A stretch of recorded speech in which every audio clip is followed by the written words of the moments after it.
What is the coolest D&D character you have ever played? I don't want to brag about my characters compared to the rest of the party, but I am pretty fond of my Tiefling Draconic Sorcerer. He focused in fire spells and managed to bring down huge groups of enemies with AoE spells, and Scorching Ray for single target damage. Too bad he recently died from falling off a waterfall. I also had a badass Tiefling Draconic Sorcerer, Blue. He had his horns filed down since he was a child, so that he could fit in a little better. Eventually, our party ended up in the underworld and killed the devil. Blue took the devil's crown and became King of Hell. When he put the crown on, his horns grew back and he gained unimaginable power and became an NPC. It's pretty epic. Black-Red Dragonborn. Son of two different scaled Dragonborns. Gave my character a reason to not be liked in the home tribe, and I wanted to breathe fire while being black-scaled. Necromancer that tamed undead dragons, had a portal to a fallen cave full of flaming skulls, casually wearing a necklace of a mind flayer tentacles, and mimics teeth, that became Lich and World Emperor. My most recent character, who has a really cool name, Anton DiMaggio, has a human raised as a monk, but then went to magic school and became a conjuration wizard. He has no levels in monk, and also a huge no-killing motto. All of his spells are like fog, cloud, sleep, anything to take mercy on enemies. I really enjoyed my time playing a Goliath monk. Gallic Peltmaker of Cthalagia was his name, and he developed a severe fear of dragons during his backstory, where he wanted to be known as a stone crusher. So, he decided to start punching stones until he deemed himself ready to be given his new name by the Elder. Long story short, Gallic failed a spot check and got chased out of the mountains by a drake. Gallic would proceed to survive the entire campaign, successfully punching the shit out of every problem. Guards blocking the party from investigating a winehouse, knock them out in one attack, pick up their weapons for later. Need to move a person and they're being uncooperative? Punch them. Dragon shows up at the end of the campaign? Have a complete mental breakdown, culminating in several party members shouting words of encouragement until Gallic finally punches the dragon so hard, everything but the head explodes. This is also helped by the fact that Gallic proved to be rather competent outside of punching things. I constantly got a good deal of high rolls that let me successfully have this 8-foot-tall slab of man sneak successfully in a room with hardly any cover, save the paladin via fireman carry through a burning building while he was unconscious, and drop-kicked a necromancer for insulting his lack of hygiene. The only regret that I have with Gallic is that I made him take a path of the long death, which was useful from a gameplay POV at the time, but I feel Gallic would have been better suited as a drunken master, or Sun Soul. I am fond of my current character, who is a Warforged Conquest Paladin. I've actually posted a couple drawings I have done of him to Reddit. He's fun to play as he was built to look scary, but then he is a nice dude in reality. Drake Falcor, the Feather King Dragonborn fighter. On 2 occasions he hopped on the back of a T-Rex to fight it, stabbing it, took down a beholder, and helped end the death curse. After his adventures, he went back to his normal job of being a dentist. I modeled him as being a big game hunter. Honestly, I'm really loving my current one. My first foray into wizardry. He is a stage magician skeleton, blade singer wizard called the Fantastic Mr. Bingle. Wow, that's actually kind of badass. I rarely get to play, but I'm a big fan of Fabian Boo, a wizard who was killed by his friend, who was the BBEG, in their rise to power in order to stop Fabian from betraying him. Fabian wouldn't have ever betrayed his big bad evil guy friend until the big bad evil guy killed him. The character was a homebrew revenant race who was an abjuration wizard. Death had robbed him of his spellbook and most of his powers, thus he was reduced to level 5 like the rest of the party. All in all, he was really fun. I always like to make homebrew classes, and I really wanted to play a healer class, but didn't like being constrained to having some religious component to healing. I'm currently playing a gender-fluid changeling that is using a magic healer class. It's really fun playing a mage, but doing something other than just damaging things. Crack, the half-orc Barbie, whose rage was sniffing any white powder because he couldn't tell the difference. Ground bone? Sure. Chalk? Great. Mysterious mundane powder he found somewhere? Perfect! Cocaine? He's good. Not touching that stuff again. Zook, the mountain gnome barbarian. He used to be a half-orc and the leader of a band of orcs, but got turned into a gnome through blood magic by a bunch of elves. I managed to persuade the DM into letting me keep his mass and strength, because the ritual turning him into a gnome got interrupted.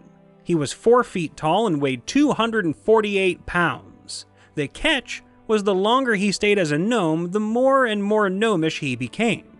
It made for interesting confrontations, and the longer I played, I had to cater to the fact that my character was losing weight and strength, and I had to develop the character mentally to deal with situations without just using brute force. Cater Rithos, a warlock snake oil salesman who specialized in illusion magic and running away. Master of poorly thought out disguises and impersonation magic. Coward's capitalist extraordinaire, he once got cursed for running away and he used that curse to turn a profit. At level 15, he got a demi-plane and compulsively began building go rooms for any situation. One of them was a party room filled with a bunch of level 1 to 3 bards, a ballista, and a wall filled with illicitly obtained magical narcotics. The vainest man alive, he used true polymorph to age himself back 1 week every week. He was the biggest piece of shit I ever played, and I love him so much. So do I. As a DM, I have fallen in love with every character I actually get to play in a campaign, no matter how short. Sailor Lu Nar, a dwarf warlock that was given the magic power by a moon goddess, by accident. So Lao had a magic girl transformation into mage armor and fought evil. A halfling barbarian. I don't remember his name, but he picked the gladiator background and played it up like he was in the WWE. His stage persona was a drow, since they didn't actually show up that often in the world we were playing in. He'd drow face up, wield 2 scimitars, and was called Drizzt. His 2-foot-something frame was usually stripped down to his loincloth and coated in oil, and had a higher AC than most. Now, I got to play this next character once, but I will be changing him the next time I play him. A kobold bard. He is a snake oil salesman giving cures in tonic form, being able to talk it up. Yes, this is a pure dragon oil with hints of goodberry essence, and it will make you feel better within the week. And if the tonic and the time doesn't work, then I will be able to cure them with my magics. He is a sniveling thing that plays on what people, especially rich people, think of him. And while he is giving them high alcohol tonics, he will be stealing all of their silverware. Miggs the Survivor, the Kobold Warlock, Pact of the Chain, Imp Familiar. 6 intelligence, genuinely thinks that the imp is his patron, the Survivor. 3 times Miggs has been one of a small group of survivors. As a child, his hatchery was rampaged through by a group of adventurers looking to fight. Killed 80% of the tribe. The entire right side of the village. Was known as Miggs of the Left. When he was on sentry early adulthood, a young griffin attacked and ravaged his outpost. He managed to score a lucky strike, crippled the wing and his unit took it down. Suffered 75% casualties, known as Miggs the Lucky. As an adult, the tribe was living in an ancient ruins built into a cave system. That was until an adult chimera moved in and killed them all. Chimera occupancy chased them deeper into the ruins. Clamoring for escape, Miggs fell into a well. At the bottom of the well, he found the imp. The imp offered him the power to escape if he would take a wooden lockbox out of the well. Took the lockbox, climbed onto the imp, and they both turned invisible and they snuck out. Adopting one final nickname in acknowledgement of his tribe having been exterminated, he became Miggs the Survivor.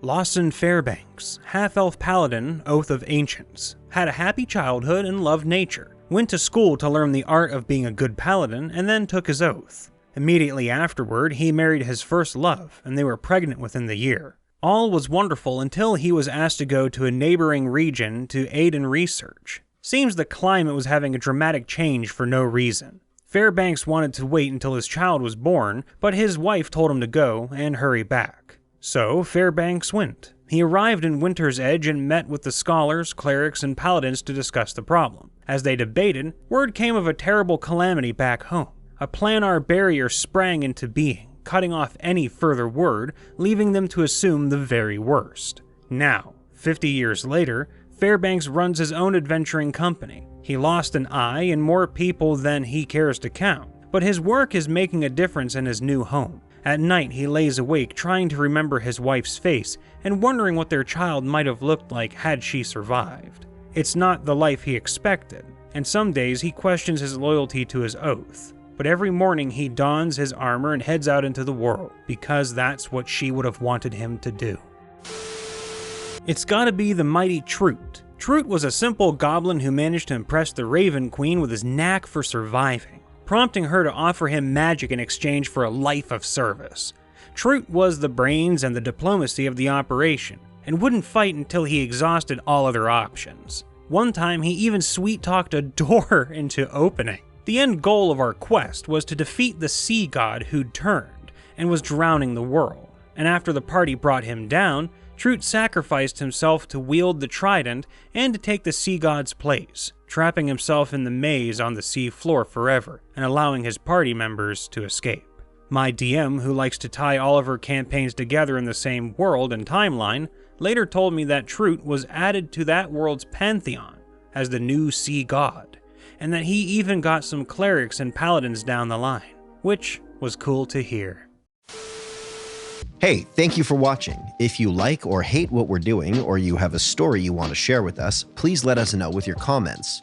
We're just sort of figuring it out as we go, so feel free to help us improve the channel. Or not, whatever. It's a free country. You can do what you want.